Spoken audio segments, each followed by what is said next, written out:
Hello friends, स्वागत है आप सभी का अपनी चैनल आर के स्टडी IQ में। तो दोस्तों, आप सभी को पता है कि जैसे मास्टर कार्ड की जो पोस्टें हैं वो जल्द ही अनाउंस होने वाली हैं। तो आप अपनी तैयारी पूरी रखने के लिए हम मेरे साथ जुड़े रहिएगा ताकि आपकी जो तैयारी अच्छे से हो सके। तो चलिए स्टार्ट करते हैं आज का टॉपिक। तो कल हमने मौलिक अधिकार स्टार्ट किया था, जिसमें हमने आर्टिकल 19 तक कर लिया था। तो आज हम करेंगे आर्टिकल 20। आर्टिकल 20 में क्या दिया गया है? दोष सिद्धि के संबंध में संरक्षण। दोष सिद्धि के संबंध में संरक्षण कौन सी आर्टिकल में है?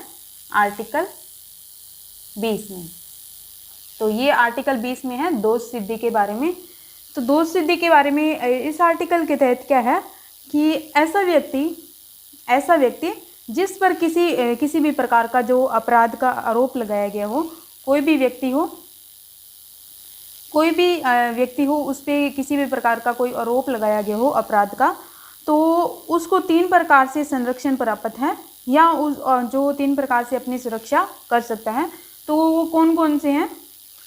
यही आर्टिकल है दोष से जो अपने अपराध से बचने के लिए ये आर्टिकल है, आर्टिकल 20। तो इसमें कौन कौन से हैं? तो सबसे पहला पॉइंट है कार्योत्तर विधियों से संरक्षण। कार्योत्तर विधियों से संरक्षण। तो कार्योत्तर विधियों से संरक्षण, इसका मीनिंग क्या है? तो इसका आर्टिकल है कार्योत्तर विधियों का। तो आर्टिकल कौन सा आता है? जो इसमें 20(1) में आता है, सब पॉइंट में बन जाता है ये पॉइंट फर्स्ट, कार्योत्तर विधियों से संरक्षण। ठीक है। तो कार्योत्तर विधियों से संरक्षण का अर्थ है कि ऐसी विधि जो किसी कार्य के करने के बाद में बनाई गई है। जैसे किसी व्यक्ति ने कोई अपराध किया है या कोई कार्य किया है, तो उसके बाद में उस कार्य से संबंधित उसे अपराध घोषित कर दिया गया है। ठीक है, उसको बाद में अपराध घोषित कर दिया गया है। पहले वो कोई अपराध नहीं था जब उस व्यक्ति ने किया था, तो परंतु वह कार्य उस समय अपराध नहीं था। तो जब वह किया गया था, ठीक है, जब वह किया गया था तो उस टाइम अपराध नहीं था। मेरे कहने का मीनिंग है कि कोई ऐसा काम जो उसने किया था तो उस टाइम वह निर्दोष था और बाद में उस काम को अपराध घोषित नहीं किया जा सकता कि इसने ये पहले काम किया हुआ है तो इसको सज़ा मिलेगी इस कार्य की। तो ये संबंधित है कार्योत्तर विधियों से संरक्षण। जो पहले काम कर चुका है और उसके बाद में उसका सज़ा या कोई पनिशमेंट अनाउंस हुई है, तो उस पहले कार्य जो पहले कार्य कर चुका है तो उसको सज़ा नहीं मिलेगी। अगर उसने कोई अपराध घोषित किया गया है या कोई सज़ा दी गई है बाद में घोषित, कार्योत्तर विधियों से संरक्षण यही है कि उस कार्य से संबंधित बाद में कोई उससे अपराध घोषित कर दिया गया है। घोषित करने के बाद में कोई व्यक्ति कोई कार्य करता है ऐसा, तो उसके लिए वो सज़ा हो सकती है, परंतु पहले किया हुआ कार्य उसके लिए कोई अपराध नहीं होगा, क्योंकि वो तो बाद में बनाई गई है अपराध से संबंधित कोई भी नियम। तो ये है कार्योत्तर विधियों से संरक्षण। ठीक है। तो कार्योत्तर विधियों से संरक्षण यही रूल्स हैं जो मैंने अभी बताया है। ये रूल्स जो सज़ा की मात्रा में वृद्धि करने वाली विधि पर भी लागू होता है। तो जैसे आज हमें किसी अपराध करने पर 2 साल की सज़ा हुई है आज, तो हमने कोई कार्य कर दिया है, कोई अपराध कर दिया है, तो आज हमें 2 साल की सज़ा हो चुकी है। तो वो 2 साल की सज़ा 6 महीने के बाद में वो दुगनी हो जाती है, जैसे 4 साल की कर दी गई है सरकार के द्वारा। तो हमें वो 2 साल की ही सज़ा मिलेगी, ना कि 4 साल की। ठीक है, ये इसमें है कार्योत्तर विधियों से संरक्षण। 2 साल की सज़ा मिलेगी, ना कि 4 साल की। तो ये था कार्योत्तर विधियों में। तो सेकंड पॉइंट आता है, सेकंड पॉइंट है दोहरे दंड से संरक्षण। दोहरे दंड से संरक्षण, इसका आर्टिकल कौन सा है? आर्टिकल 20(2). ये सब पॉइंट आया आगे। तो दोहरे दंड से संरक्षण इसके आर्टिकल के अनुसार क्या है? तो इसके अनुसार किसी व्यक्ति को एक बार सज़ा मिल गई है, एक बार व्यक्ति को किसी को सज़ा मिल गई है और कुछ टाइम बाद में सज़ा में कोई चेंज कर दिया गया है, तो वो सज़ा उस व्यक्ति को दोबारा नहीं होगी। ये आर्टिकल में दिया गया है कि एक व्यक्ति को एक बार ही सज़ा मिलेगी। कोई कागज़ तैयार करके या कुछ भी तैयार करके उसे दोबारा सज़ा नहीं दी जा सकती, क्योंकि उसने एक बार तो सज़ा भुगत ली है, तो वो दोबारा क्यों चाहिए उसको इसके लिए। तो यही उसमें दिया गया है कि दोहरे दंड से संरक्षण, वो दोबारा उसको सज़ा नहीं दी जाएगी। ये आर्टिकल 20(2) में दिया गया है। तीसरा कौन सा है? तीसरा प्रकार है आत्म अभिशंसन। आत्म अभिशंसन, जिसका इंग्लिश में अर्थ है सेल्फ इनक्रिमिनेशन। सेल्फ इनक्रिमिनेशन, इसका आर्टिकल कौन सा है? इसका आर्टिकल है 20(3). आर्टिकल तो नहीं पूछा जाता इसका, परंतु आपके लिए जानकारी के लिए ये आपको पता होना चाहिए। आर्टिकल बस पूछा जाएगा तो ये है कि दोष सिद्धि से संबंधित कौन सा आर्टिकल है? आर्टिकल 20। या आर्टिकल 20 में क्या दिया गया है? दोष सिद्धि से संबंधित संरक्षण। ठीक है, तो इसके 3 प्रकार हैं। आत्म अभिशंसन में क्या है? तो इस आर्टिकल के अनुसार इसका अर्थ है कि अगर किसी व्यक्ति ने कोई अपराध किया है, ठीक है, तो उस व्यक्ति को अपने अपराध को मानने के लिए विवश नहीं किया जाएगा कि तूने यह अपराध किया है, उससे तुमको मानना ही पड़ेगा। ठीक है, हम उसके मुंह से नहीं बुलवा सकते ज़बरदस्ती। अगर हमारे पास कोई कागजात या कोई सबूत है, तब हम उसे मनवा सकते हैं। अगर वो खुद ही अपने मुंह से कह दे कि मैंने ये अपराध किया है, तो उसे कोई रोकेगा नहीं, परंतु कोई भी पुलिस वाला हो तो वो ज़बरदस्ती उससे सज़ा के लिए मनवाएगा नहीं कि तुमने ये अपराध किया है, टॉर्चर नहीं करेगा कोई। तो ये इसमें आत्म अभिशंसन में दिया गया है। सेल्फ इनक्रिमिनेशन, वो अपने आप को अपराधी घोषित नहीं करेगा या अपराधी नहीं बोल सकता, बोले या ना बोले उसकी मर्जी है। तो ये इसमें आत्म अभिशंसन में दिया गया है। तो ये था दोष सिद्धि के संबंध में संरक्षण आर्टिकल 20 में। अब हम बात करेंगे आर्टिकल 21 की। आर्टिकल 21 की आगे आता है पॉइंट प्राण एवं देह की स्वतंत्रता। प्राण एवं दैहिक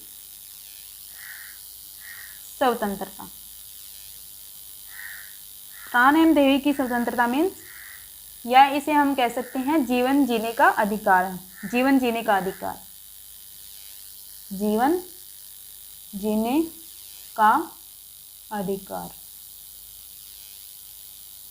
ठीक है, तो प्राण एवं देह की स्वतंत्रता या जीवन जीने का अधिकार कौन सी आर्टिकल में आता है? आर्टिकल 21। आर्टिकल 21 के संबंधित है जो आर्टिकल 21 है, प्राण एवं देह की स्वतंत्रता। तो ये आर्टिकल जो है मोस्ट इम्पोर्टेंट है। तो जीवन जीने का अधिकार एक हमारा मौलिक अधिकार है जो सर्वश्रेष्ठ है हमारे लिए। व्यक्ति के लिए जीवन जीने का अधिकार वो जो सर्वश्रेष्ठ है, सबसे महान है, सबसे उत्तम है, प्रमुख विशेषता है इसकी हमारी। तो जीवन जीने का अधिकार और मरने का अधिकार है जो, यह दोनों ही अधिकार हमें प्राप्त है। ठीक है, जीवन जीने का अधिकार तो हमें है ही, परंतु मरने का भी अधिकार है। मरने का अधिकार ऐसे नहीं कि हम कभी मर जाएं।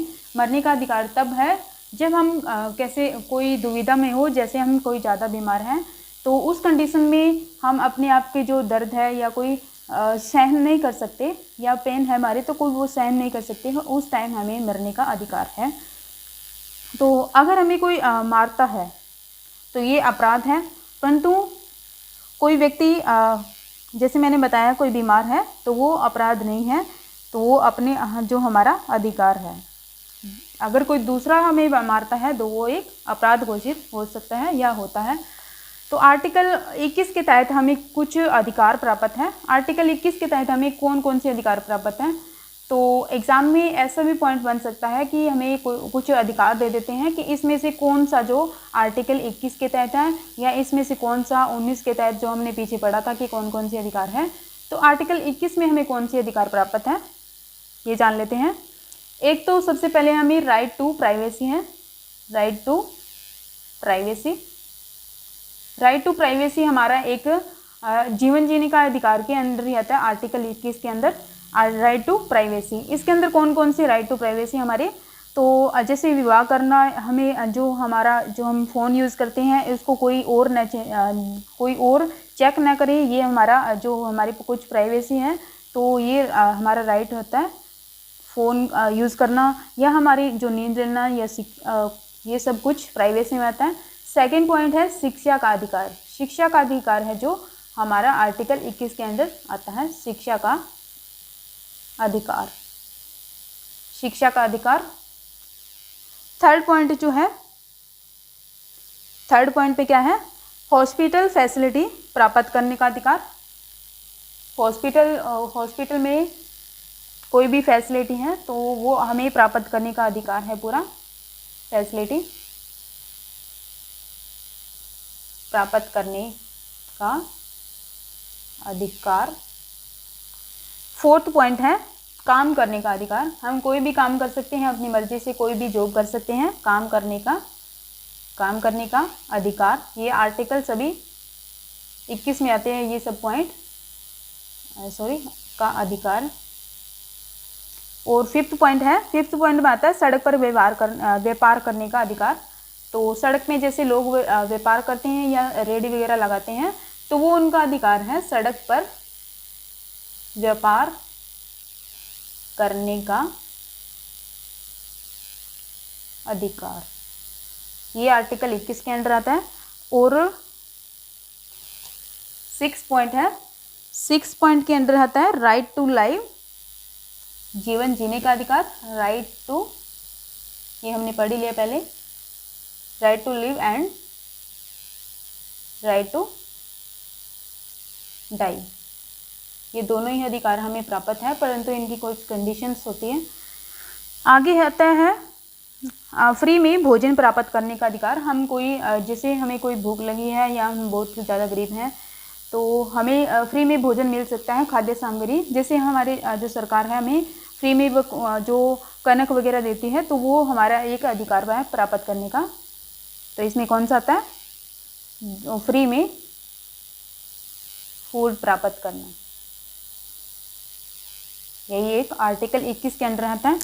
तो ये सब कौन से आर्टिकल कहता है अंदर, राइट टू प्राइवेसी, शिक्षा का अधिकार, हॉस्पिटल फैसिलिटी प्राप्त करने का अधिकार, काम करने का अधिकार, जो सड़क पर व्यापार करने का अधिकार, right to live and right to die, free में फूड प्राप्त करने का अधिकार। ये सभी आर्टिकल 21 के अंदर आता है। ठीक है, तो एक पॉइंट है कि जो आर्टिकल 21 है, आर्टिकल 20 एंड 21 है, ये दोनों जो हमारे आर्टिकल हैं, ये दोनों अधिकार हैं। तो दोनों ही अधिकार आपातकाल जब ये लगता है, इमरजेंसी लगती है, तो उस समय छीने नहीं जाते हमसे। दोनों आर्टिकल जो है आपातकाल के दौरान हमसे छीने नहीं जाते या लिए नहीं जाते। परंतु ये दोनों ही आर्टिकल जब आपातकाल लगता है, तो जो सैनिक सुरक्षा होती है, सैनिक सुरक्षा उनसे छीन लिए जाते हैं। सैनिक सुरक्षा, क्योंकि उनको तो रक्षा करनी होती है। अगर वो अपना बलिदान भी दे, तो उनका जो अधिकार है कि वो अपना जो देश की सुरक्षा के लिए अपना बलिदान भी दे सकता है, तो उस टाइम जो सैनिक सुरक्षा है उनसे छीन लिया जाता है। तो आर्टिकल 1 है, आर्टिकल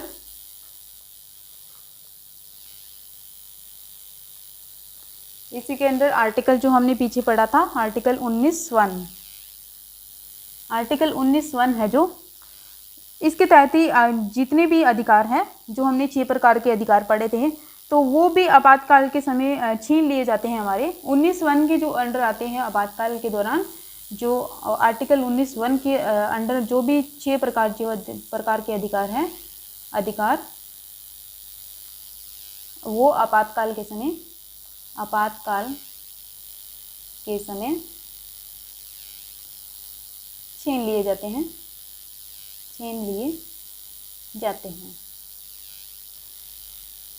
कौन से आर्टिकल के अंदर, 19(1) के अंदर जो भी 6 प्रकार के अधिकार हैं हमें, वो। ठीक है, तो ये था आर्टिकल 20 और 21। अब हम बात करेंगे आर्टिकल 21 जो आगे हैं, शिक्षा से संबंधित। आर्टिकल 21 किससे संबंधित है? शिक्षा का जो अधिकार है हमारा, इससे संबंधित करेंगे।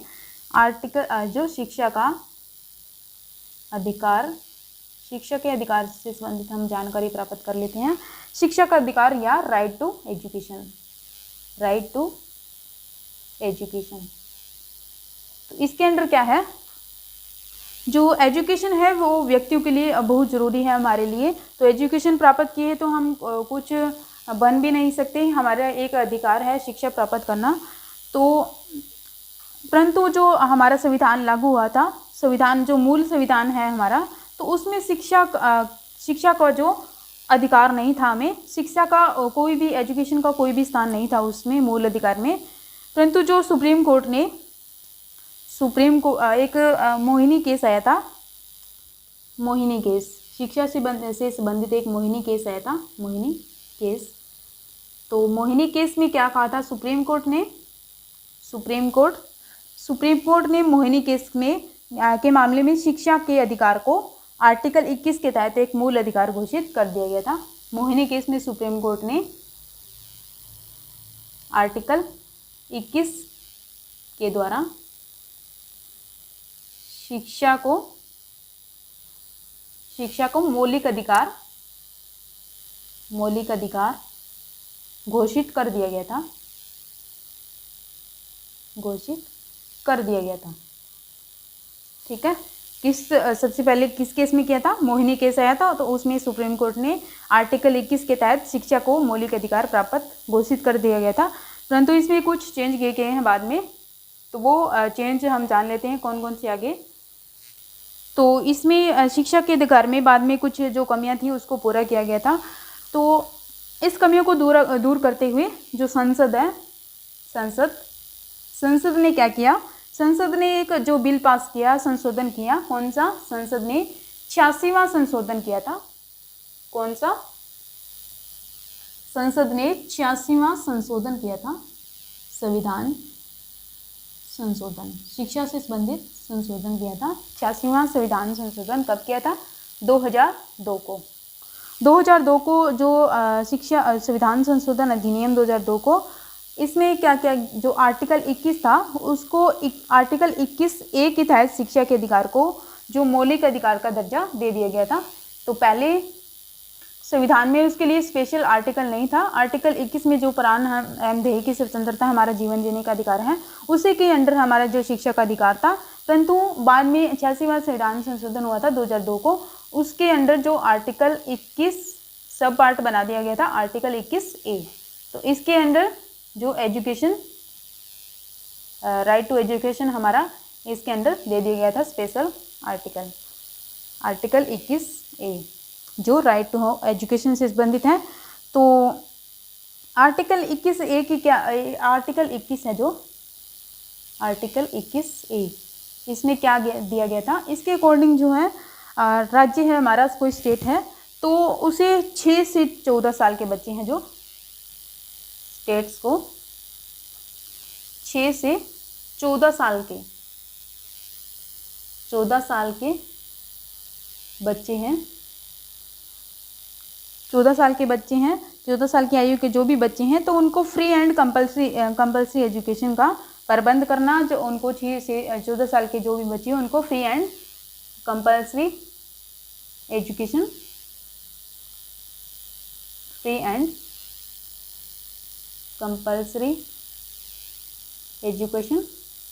प्रोवाइड कराना, ये राज्य का अधिकार है या ये राज्य का कर्तव्य है कि वो 6 से 14 साल के बच्चों को फ्री एंड कंपल्सरी एजुकेशन प्रदान करवाए या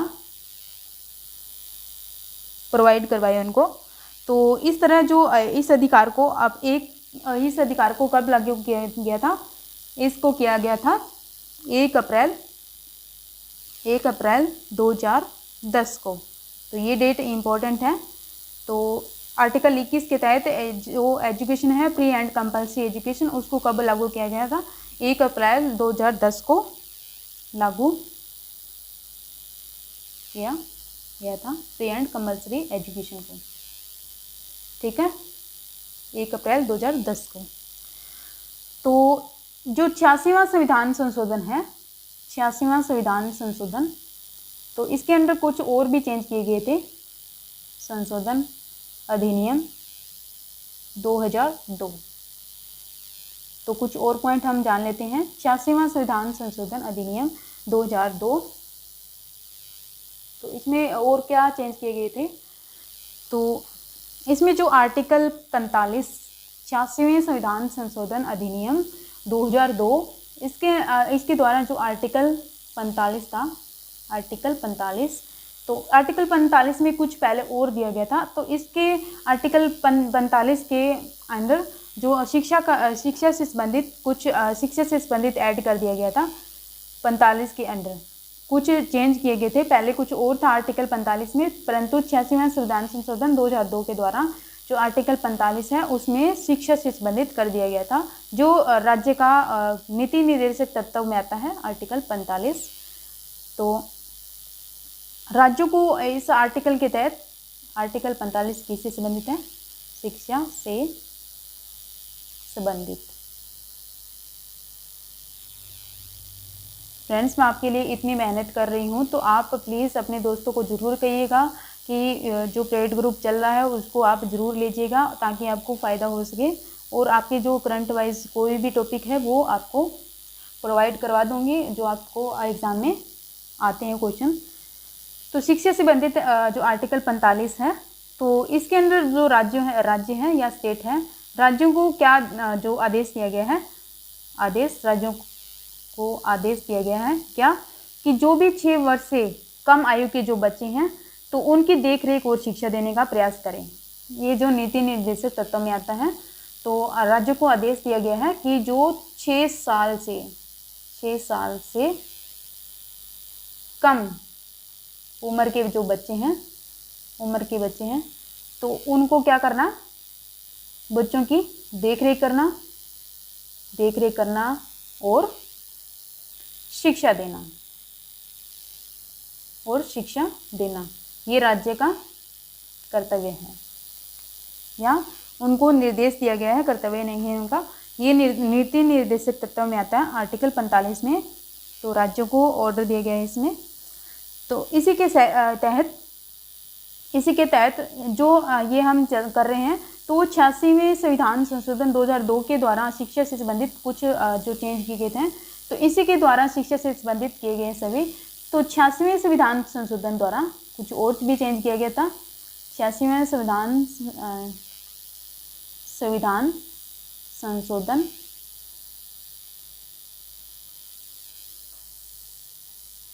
संविधान संशोधन अधिनियम, इसके अंदर कुछ और चेंज किया गया था। वो क्या था, जो आर्टिकल 51 है, आर्टिकल 51A, ये भी आपको याद आ गया होगा किससे संबंधित है। तो आर्टिकल 51A के तहत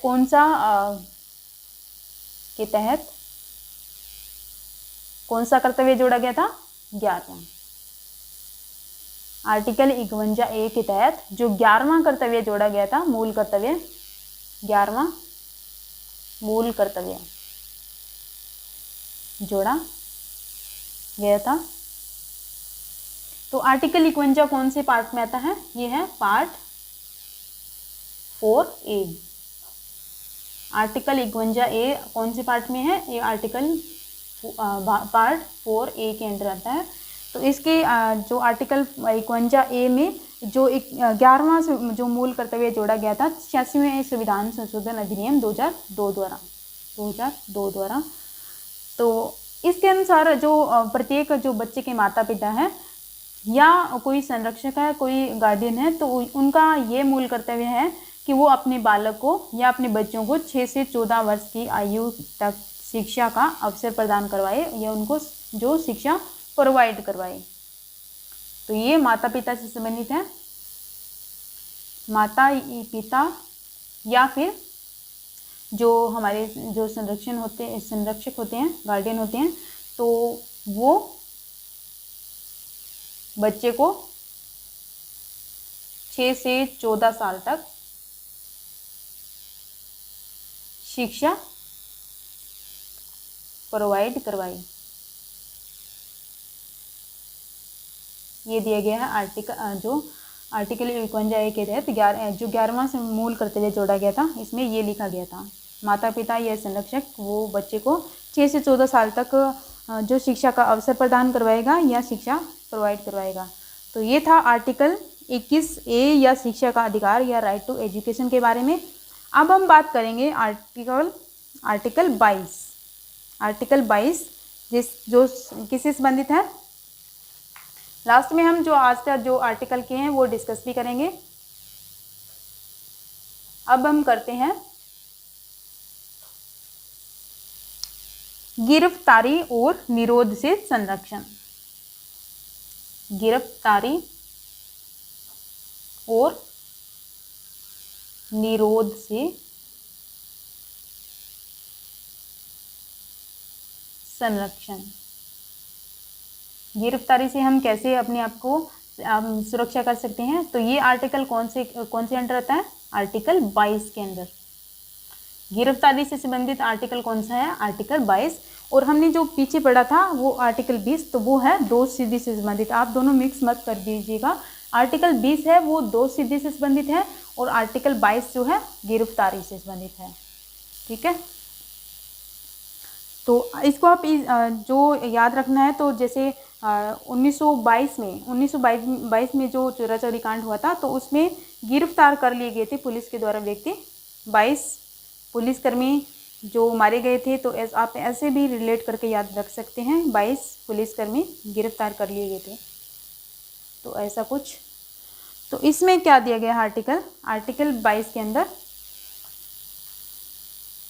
तो आर्टिकल 22 में दिया गया है, आर्टिकल 22 में जो गिरफ्तार किए गए जो व्यक्ति हैं, तो उनका अधिकार और फ्रीडम से संबंधित है कि क्या उनका अधिकार है और क्या उनकी स्वतंत्रता है। तो सबसे पहला पॉइंट है कि इस आर्टिकल के तहत जो कोई व्यक्ति को गिरफ्तारी का कारण जानने का अधिकार प्राप्त है। तो अगर कोई व्यक्ति किसी व्यक्ति को गिरफ्तार किया है तो उसको पूछने का अधिकार है कि हमें क्यों गिरफ्तार किया जा रहा है। कोई भी गिरफ्तार करेगा तो वो पहले हमें बताएगा गिरफ्तारी करने का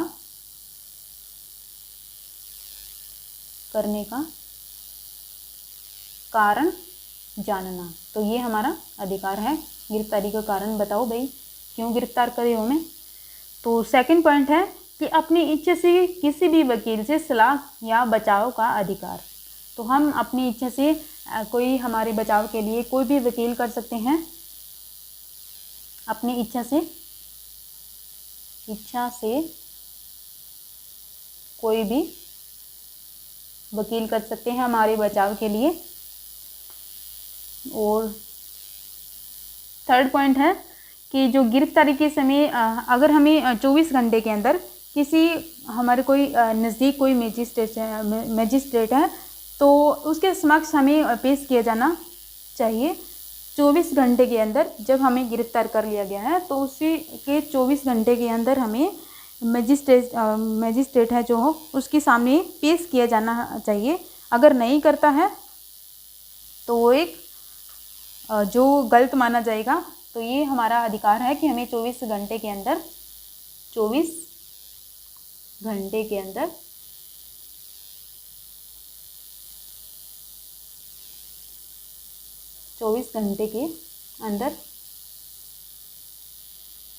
मजिस्ट्रेट के सामने पेश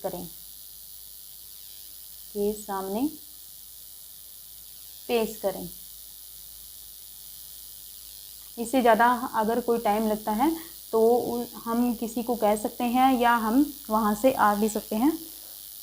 तो फोर्थ पॉइंट है कि मैजिस्ट्रेट की आज्ञा के बिना 24 घंटे से अधिक जो समय तक गिरफ्तारी नहीं रख सकता, 24 घंटे से ज़्यादा गिरफ्तार नहीं रख सकता, हमें कोई भी टॉर्चर नहीं कर सकता अगर मैजिस्ट्रेट की आज्ञा नहीं है तो।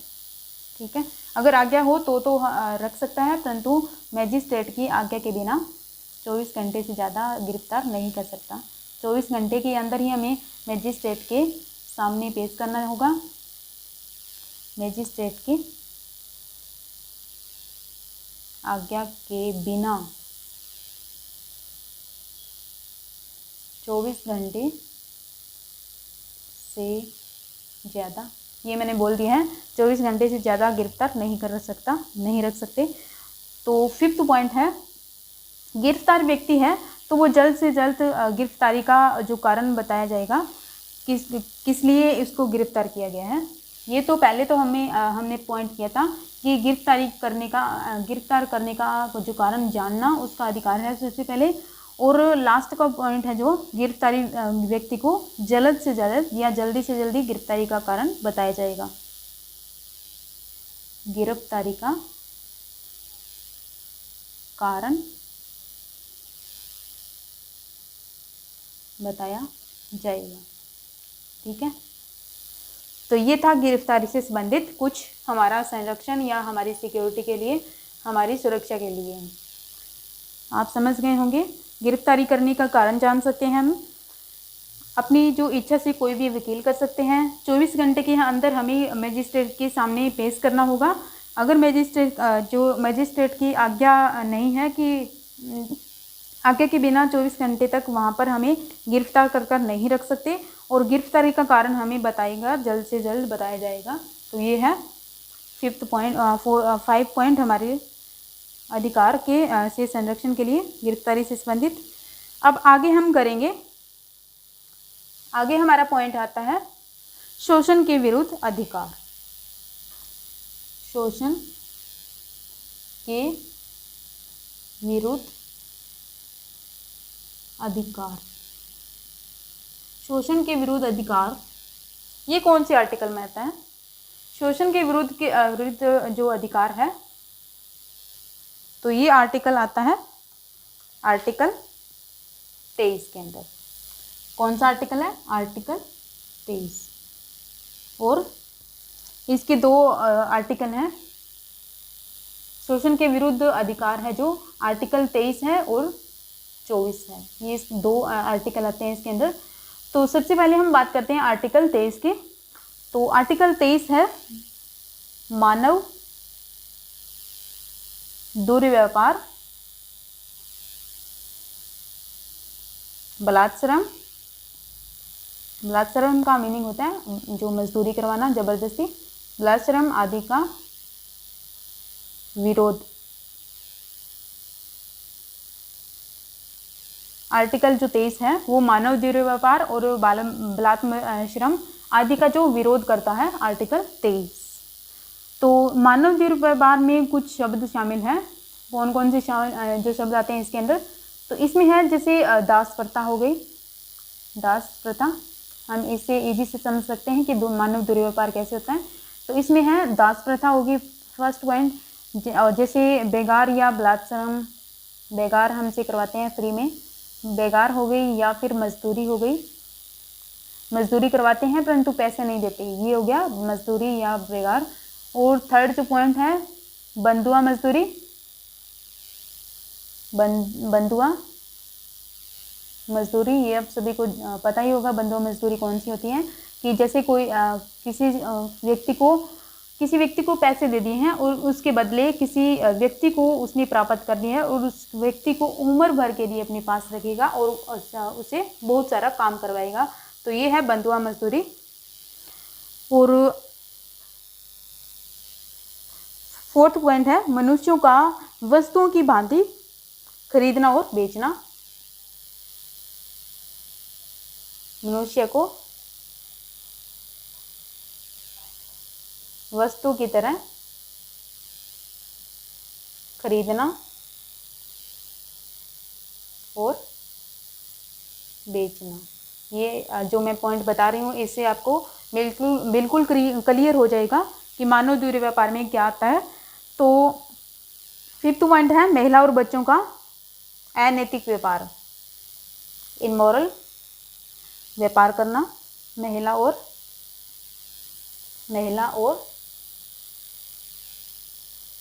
बच्चों का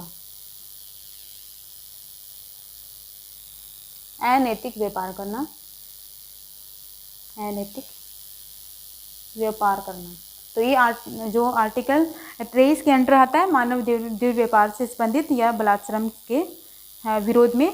जो दास प्रथा हो गई इसके अंदर आर्टिकल 23 में इसका विरोध करते हैं सभी का। दास प्रथा का, बेगार मजदूरी का, बंधुआ मजदूरी का विरोध करता है आर्टिकल 23। मनुष्य की वस्तु की तरह खरीदना और बेचना उसका भी विरोध करता है आर्टिकल 23। महिला और बच्चों का अनैतिक व्यापार, ये भी जो आर्टिकल 23 है वो इसका विरोध करता है। इसी प्रकार यदि कोई व्यक्ति काम करता है, हम इसे और ज़्यादा समझ लेते हैं कि अगर कोई व्यक्ति काम करता है तो उसकी मजदूरी पाना उसका जो हक होता है, उसका अधिकार होता है कि उसके काम के बदले उसको पैसा दिया जाए। यदि बिना मजदूरी के काम करवाया जाता है, जो उनको पैसा नहीं दिया जाता मजदूरी के बदले, तो ये एक क्या हो गया, बलात्श्रम हो गया या मजदूरी हो गया, बेगार हो गया। तो ये आर्टिकल 23 है जो इसका उल्लंघन करता है। ये सभी पॉइंट ये इसके जो आर्टिकल 23 है ये विरोध करता है। तो आगे हम करेंगे आर्टिकल 24 से संबंधित। आर्टिकल 24 में क्या दिया गया है? आर्टिकल 24 में है बालकों के नियोजन का प्रतिषेध। बालकों के नियोजन का प्रतिषेध, जिसे इंग्लिश में कहते हैं, इंग्लिश में क्या कहते हैं इसे? प्रोविजन ऑफ एम्प्लॉयमेंट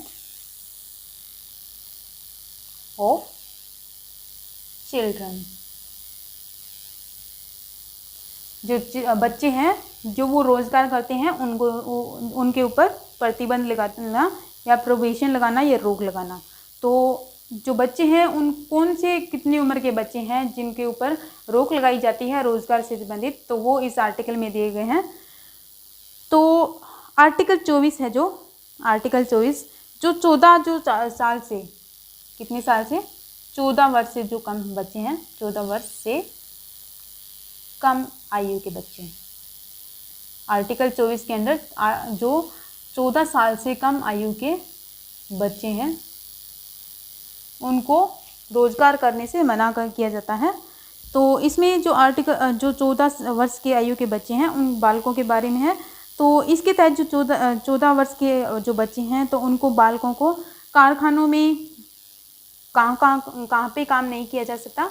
जो कोई भारी काम करना हो, जैसे एक कारखाना हो गया, कारखाने में 14 साल से अगर कोई कम बच्चा है तो उसको कारखाने में काम नहीं किया जाएगा, उसका नहीं करवाया जाएगा कारखाने में या फिर खानों में, या फिर हो गया किसी अन्य किसी कठिन कार्य में। कोई भी कठिन कार्य होता है, कोई भारी काम होता है, तो उसमें बच्चों से कोई 14 साल से कम उम्र का बच्चा है तो उससे काम नहीं करवाया जाएगा, काम नहीं करवाया जाएगा। अगर कोई व्यक्ति कोई फैक्ट्री में, कोई कारखाने में कोई काम करवाता है 14 साल से कम आयु के बच्चे से, तो वो फैक्ट्री वालों के ऊपर ही अपराध या जुर्माना लगाया जा सकता है या उनको सजा भी हो सकती है। ये आर्टिकल 24 में दिया गया है बालकों के बारे में। ठीक है, तो हमने कहीं हम देखते हैं फैक्ट्री वगैरह में कि छोटे छोटे बच्चे होते हैं, उनसे ज़बरदस्ती काम करवाते हैं बहुत बारी। अगर वो नहीं करते हैं तो उनको टॉर्चर भी किया जाता है। तो उनकी सुरक्षा के लिए आर्टिकल 24 बनाया गया है। तो आर्टिकल 24 का क्या उद्देश्य है कि कम उम्र के बच्चों को के स्वास्थ्य और जीवन की रक्षा करना और शोषण से बचाना। ठीक है, तो ये आर्टिकल हमारा हो गया। तो हमने जो आर्टिकल कहाँ तक कर लिए हैं, आज हमने किए हैं आर्टिकल 20 कर लिया गया है। आर्टिकल 20 में क्या किया था हमने, आपको याद होगा। आर्टिकल 20 में जल्दी से बताइएगा। आर्टिकल 20 में हमने किया था 2 सीढ़ी से संरक्षण। आर्टिकल 20 में है 2 सीढ़ी से संरक्षण। आर्टिकल 21 में हमने किया था, आर्टिकल 21 में प्राण एवं ध्येय की स्वतंत्रता या जीवन जीने का अधिकार, जीवन जीने का अधिकार। और आर्टिकल 21 ए भी किया था, आर्टिकल 21 ए। आर्टिकल 21 में क्या था? शिक्षा का अधिकार, शिक्षा का अधिकार। और आर्टिकल कौन सा किया था? आर्टिकल 22 में क्या था? गिरफ्तारी से संबंधित, गिरफ्तारी से संबंधित। और आर्टिकल 23 में क्या था? मानव दुर्व्यापार से संबंधित या मजदूरी से संबंधित था। और आर्टिकल 24 था बच्चों के संरक्षण के बारे में, बच्चों के या बालकों के नियोजन से संबंधित, नियोजन का प्रतिषेध करता है जो आर्टिकल 24। तो ये था जो हमने किया था आज, आर्टिकल 20, 21 ए और 22, 23 और 24। तो ये आर्टिकल सभी इम्पोर्टेंट है। तो आज का हमारा टॉपिक जो यहीं पे कंप्लीट होता है। Thank you so much for discussion.